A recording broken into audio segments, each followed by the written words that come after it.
Happy Friday, friends. I am here to give you an update on the video that I did yesterday. If you watched that video, you know I talked about a July 22nd, 2025 Roy's Report article.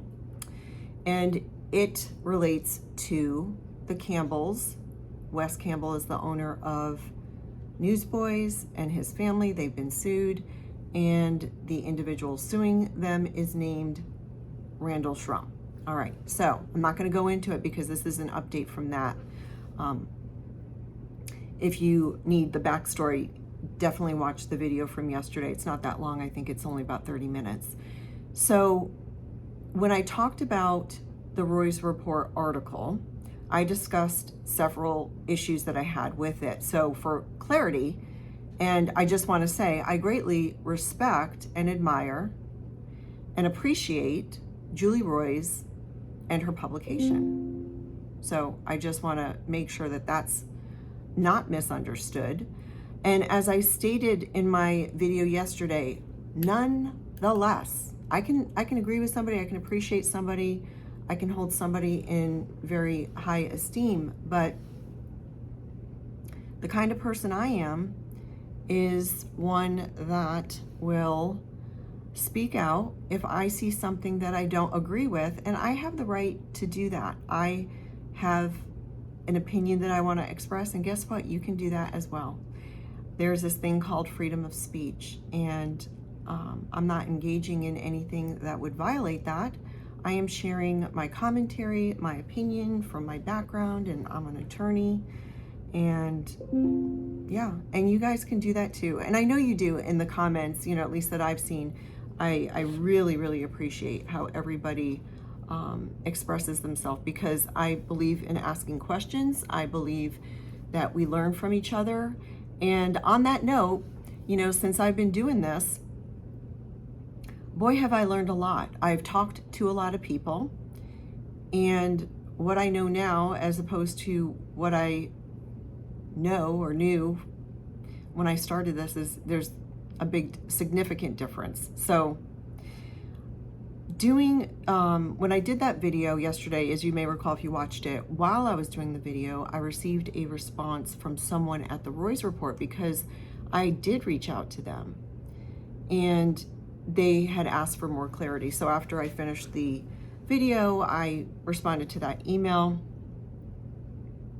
Then at approximately 6:15 last night, I actually received an email from Julie Roy's, and she wrote, quote, "We have modified the lead so it doesn't leave a false impression," end quote.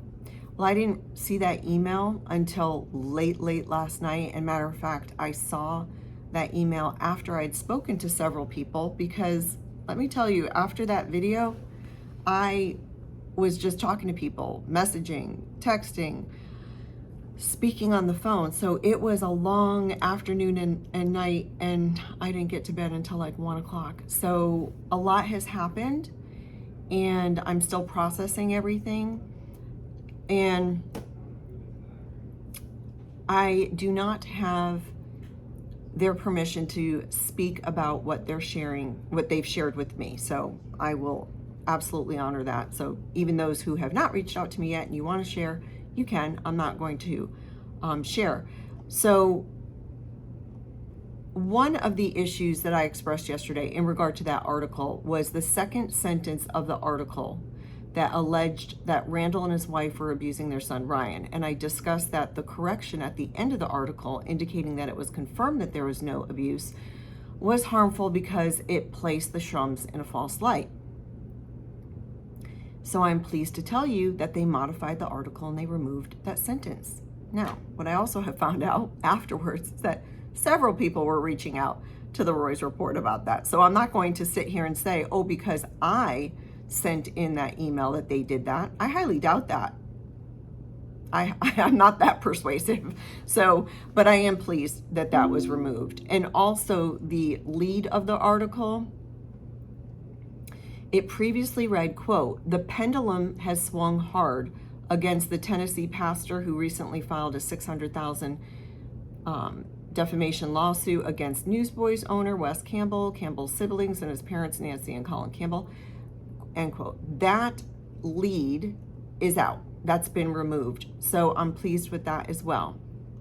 But as you may recall, I had other concerns with the article, and I did share that with the Roy's Report.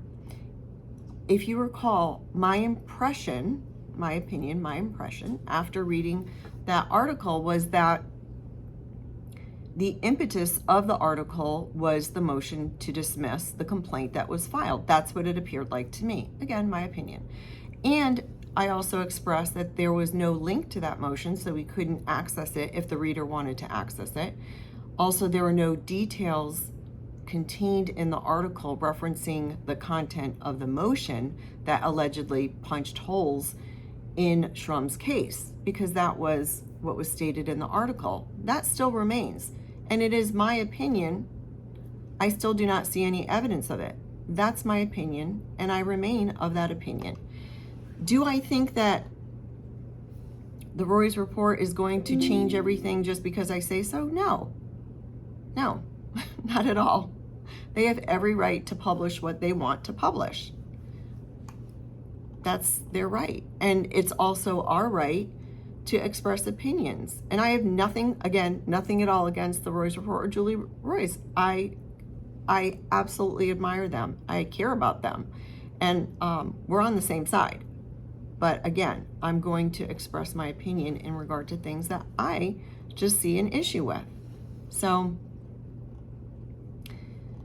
it's okay to ask questions, guys. It's really okay. But just do it in, you don't have to do any ad hominem attacks. I've seen that on both sides. So there's people that, this isn't free reign to say, oh, attack either side. It's not at all. And I don't expect that. So I don't expect people to attack Julie Roy's or me for that matter.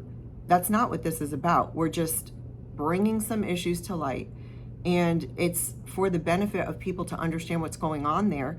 Julie Roy's and her publication, they have a right to publish what they want, right? And we have a right to speak. So I think I've made that pretty clear. So I learned quite a bit after the conversations that I've had. And it's okay, for you to say that your position is now, okay, well, those corrections have been made, so move on. But I have still, if that's the case, those corrections were made, and they were made because people voiced their opinions. Again, I don't think it was just me after what I've found out.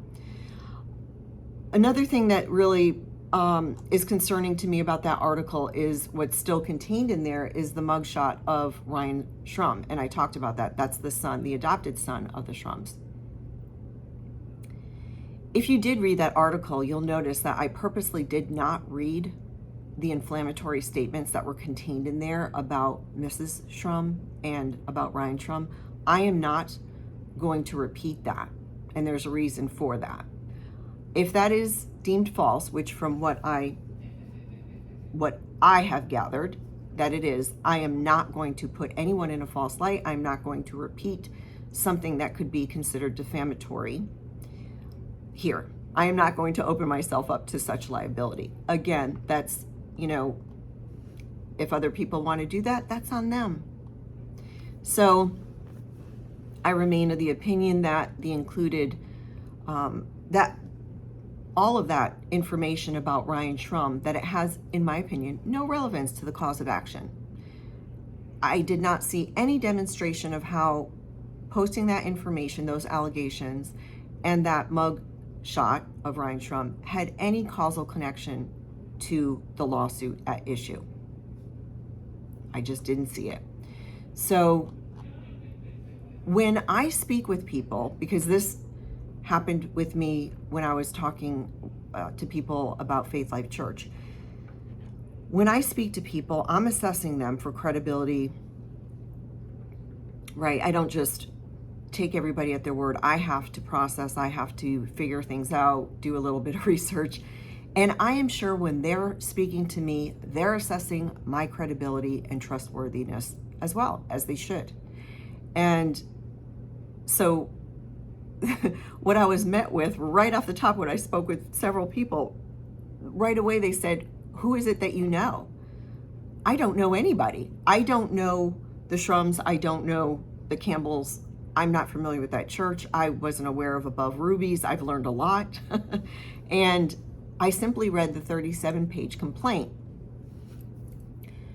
When you have a well-written complaint that lays out the allegations and the facts and details that support it, you have a good understanding of what's going on. And I didn't start lawyering today. I've been doing it for over 26 years. And I've read, I don't know, I mean, probably thousands of complaints and responses and motions. And as I've shared here, I train the attorneys that are in our office. So if they're coming to me with a motion, and I can say, nope, do it this way, this way, this way. So when I read a complaint, it should read as a story. There's some aspect of it that should read like that, so that the reader is,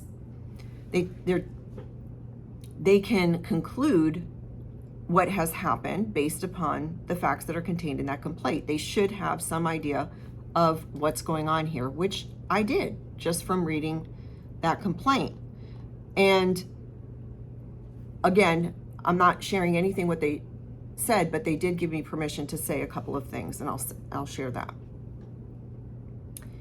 It is quite clear that these people that I talk to, they absolutely love the Shrums and they absolutely love the Campbells.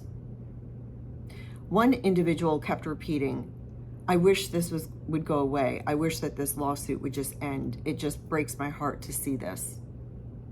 That has a lot of legitimacy to me, a lot of credibility. These people are not about flamboyance. They're not about instigating something. They truly are in the situation that they're witnessing that is absolutely heartbreaking to them. And I pray for all of them, the Shrums, the Campbells, all of them, that there would be possibly a way to resolve this without further litigation. But,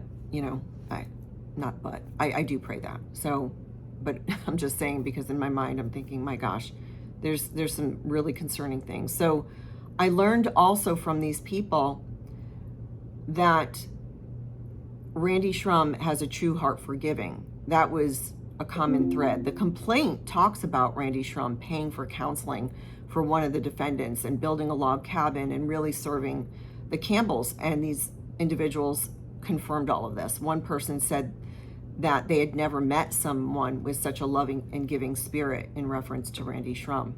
They also said that Nancy and Colin Campbell have been running a ministry for decades called Above Rubies, and that they live for their ministry, and that Nancy and Colin are not about money, that they live quite modestly, and that they really have served the Lord.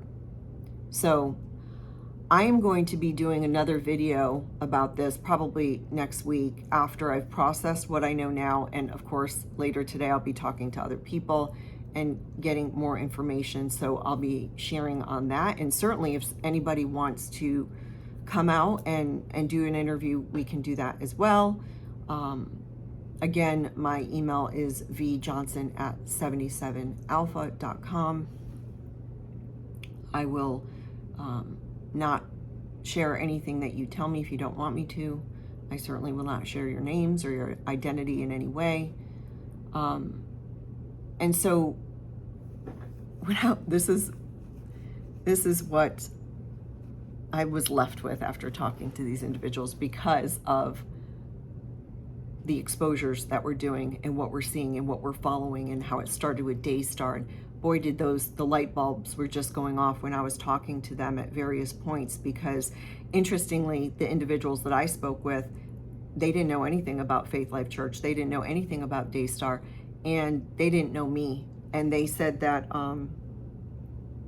someone from their church had shared this video, or the prior video, the one I did 2 weeks ago, and then the one I did yesterday.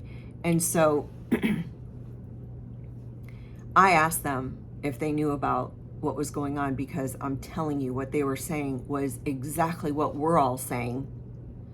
about Daystar and the problems that we're seeing in the church. And it was very reminiscent to, if you watched a video that Everett and I did with Full Armor podcast, the two gentlemen there, and they had never heard of anything that we were talking about either, but they were, one of the gentlemen was part of New Life Church that Brady Boyd was the pastor of. So it's really interesting how all of these moving parts they're all out there, and then they come together, and it's kind of refreshing that they haven't heard about it because it gives them such great credibility, and they're saying the same thing. So it's kind of confirming for me in regard to this space and what I'm doing, at least, and certainly my brothers and sisters in Christ who also have podcasts. And it was just remarkable. So as you can tell, I'm still processing. So just to give you an example, one of the problems that is evident in the Shrum and Campbell situation is that Colin and Nancy have rejected friends and family who desire to obey God. That's my opinion. I've gathered that from reading the complaint, and then that's the conclusion I drew after speaking with people. But they have defended those family members of theirs, blood family members of theirs, who have not acted in a godly way. When I was listening to all this, immediately I was thinking about Jonathan Lamb, the godly son who was rejected and cast out, and then the two daughters who are bowing down to Joni Lamb are in the fold. I thought about Faith Life Church. As you know, it has been alleged that Gary and Drenda Cassie were well aware of the essay that their son Tom was committing against their own daughter, his sister, and even another victim, and that they did not do anything about it. It reminded me of how we see Drenda continuously, and Gary, defend Tom and not their daughter, the victim. Their son Tom, who has been charged with 32 felonies. So he has been accused of doing something that is ungodly, and yet they defend him. So I saw that clear thread through this whole thing. You know, jealousy, hatred, offense, it can make people do some really crazy things, and we're seeing this in the Christian community. And we see that phrase thrown out a lot. Touch not God's anointed. I have one more to add. Touch not my children, regardless of what they do. These ministries that are really essentially family businesses, we're seeing that common thread. And I'm realizing that, and this is my opinion, Bible, scripture, God, obedience of God, it appears to go out the window entirely when a ministry leader's child is being accused of doing something bad, and where multiple people are trying to address this situation with the parents who happen to be the ministry leaders. Who else does that remind you of? Rod Parsley and his daughter, the Cassies, Daystar. God continues to peel back that curtain, and thankfully he's not doing it all at once because it would be overwhelming.